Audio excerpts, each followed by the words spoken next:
Kita berdoa.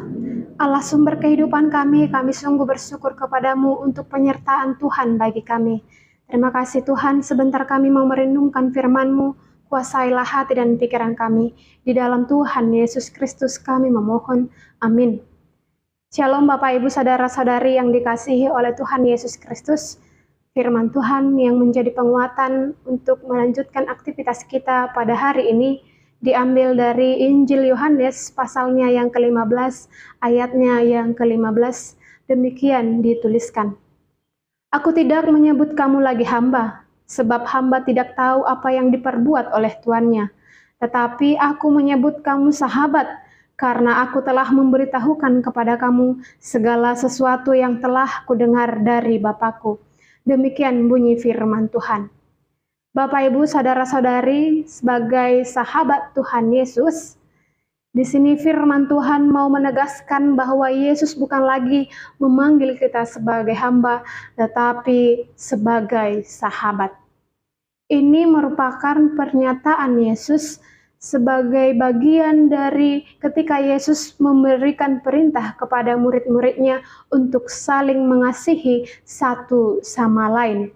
Siapa yang mau mengasihi, ia melakukan perintah Tuhan Yesus dan dia dipanggil sebagai sahabat Tuhan Yesus. Pada saat itu, Bapak Ibu saudara-saudari yang kami kasihi dalam Tuhan Yesus Kristus, walaupun pada zaman Mediterania kuno, pada saat itu siapa yang bisa ditaklukkan atau dikuasai pikirannya atau badannya oleh seseorang, atau bisa digurui, maka dia bisa dianggap dan diperlakukan sebagai budak maupun hamba. Seorang guru ataupun guru-guru biasanya mengharapkan murid-muridnya berfungsi sebagai hamba atau budak, sebagai pelayannya di tengah-tengah pelayanan seorang guru. Tetapi seperti yang dikatakan Yesus, hamba atau budak hanya dapat mengetahui apa yang diperintahkan oleh tuannya. Hamba hanya memiliki sedikit tanggung jawab pengetahuan tentang apa yang dilakukan tuannya. Dia hanya bisa diperalat dan digunakan untuk melakukan perintah-perintah tuannya, dan bukan termasuk mengetahui rencana maupun apa langkah selanjutnya oleh tuannya. Tetapi Yesus sebagai guru kepada murid-muridnya tidaklah demikian. Yesus mengambil cara lain, panggilan lain, yaitu panggilan yang lebih spesial kepada murid-muridnya, kepada pengikutnya, yaitu bukan lagi disebut sebagai hamba, yang memang seharusnya sebagai hamba dan menaati segala perintah Tuhan Yesus, tetapi Yesus memanggil sebagai panggilan spesial, yaitu seorang sahabat, yang dimana seorang sahabat ini merujuk kepada hubungan yang lebih dekat, yang lebih intim dengan Tuhan Yesus. Pada zaman Yesus ini merupakan pengetahuan umum di mana seorang raja mengangkat seorang budak sebagai teman dekatnya, budak terdekat, yang mana budak ini bisa mengetahui kemana saja raja itu mau pergi, dengan siapa saja, dan apa rencananya. Ini adalah budak yang terdekat. Tetapi Yesus lebih spesial lagi menganggap pengikutnya sebagai seorang sahabat, yang mana dikatakan di sini bahwa Yesus sendiri telah memberitahukan kepada kita segala sesuatu yang telah dia dengar dari Bapaknya. Baik itu kedatangannya, soal kematiannya, soal kebangkitannya, bahkan soal kenaikannya. Bahkan dia akan menyediakan tempat bagi orang-orang yang mau percaya kepadanya. Bapak, Ibu, saudara-saudari yang kami kasih dalam Tuhan Yesus Kristus, dalam perjalanan kehidupan kita, bukankah setelah kita mengenal Yesus, kita merasa memiliki sahabat? Ya, benar.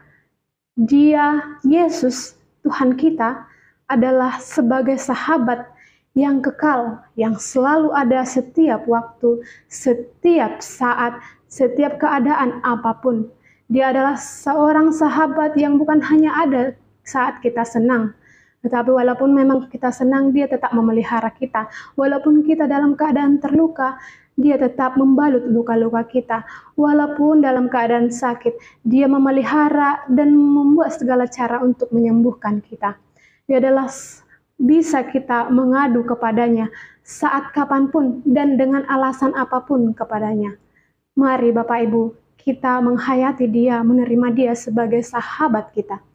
Bapak Ibu yang kami kasih dalam Tuhan Yesus Kristus, memang menjadi disebut sebagai seorang sahabat Yesus bukan berarti setara dengan Tuhan Yesus sendiri, tetapi ini merupakan suatu kehormatan bagi kita. Kita diangkat statusnya dari dipanggil sebagai seorang hamba, lalu diangkat sebagai seorang sahabat.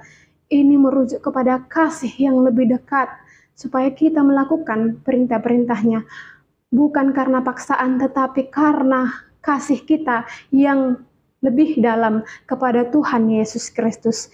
Dan sebutan yang diberikan Tuhan Yesus Kristus ini bukanlah membuat kita semakin sombong untuk menjalani kehidupan kita, tetapi ini membuat kita semakin rendah hati, menjaga hati kita supaya kita lebih dekat dengan Tuhan Yesus dan melakukan perintah-perintahnya di dalam kesungguhan seturut dengan kehendak-Nya. Amin, kita berdoa. Terima kasih Bapa yang baik untuk firman-Mu yang mengingatkan kami bahwa ketika kami mau mengasihi sesama kami satu sama lain, kami disebut sebagai sahabat Tuhan Yesus dalam kehidupan kami. Ya Bapa, ajari dan kuatkanlah kami sebagai sahabat oleh Tuhan Yesus untuk melakukan apa yang seturut dengan kehendak-Mu dalam dunia ini. Terima kasih Bapa, berkatilah seluruh orang percaya yang sakit sembuhkanlah, yang sedang bergumul Engkau berikanlah jalan-jalan keluar kepada mereka, yang sedang mencari pekerjaan, biarlah Tuhan yang mencukupkan kebutuhan mereka, biarlah Tuhan juga yang memberkati seluruh orang-orang percaya sedang mencari kebutuhan mereka. Engkau cukupkanlah mereka ya Tuhan seturut dengan kehendak-Mu. Terima kasih Bapa untuk aktivitas kami selanjutnya, kami serahkan hanya ke dalam tangan pengasihan-Mu. Kami percaya ketika Tuhan mendahului langkah kami boleh kuat, lebih bersemangat lagi di dalam Engkau. Terpuji Engkau Bapa, dalam Yesus Kristus kami memohon. Amin. Selamat melanjutkan aktivitas Bapak Ibu, tetap menjaga kesehatan. Tuhan Yesus memberkati. Shalom.